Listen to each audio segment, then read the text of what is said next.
Welcome to the Rim Break Rodeo. We hope this video helps. You start by confirming essentials, your device model and OS version because menus differ. You should sign into your Apple ID or Google account and back up any critical data so nothing is lost. Once done, connect to a stable Wi-Fi and turn off VPN or location spoofing. This avoids conflicts when changing the country. Now open Settings and go to the Account or System section. This is the exact entry point where the country option lives, so proceed to the account controls. You now change the country inside your account settings.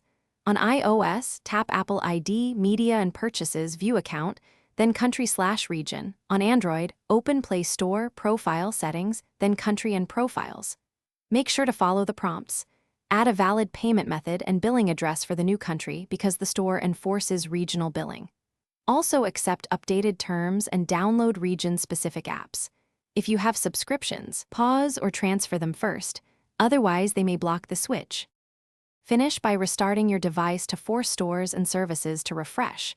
Make sure you sign out and back in if content doesn't update immediately.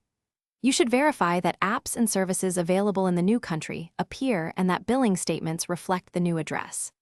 If the change is blocked, check for active subscriptions, remaining store balance, or residency requirements. Resolving those usually clears the issue. As a troubleshooting tip, remove any regional payment methods, cancel subscriptions. Thanks for watching. Consider subscribing if we helped you.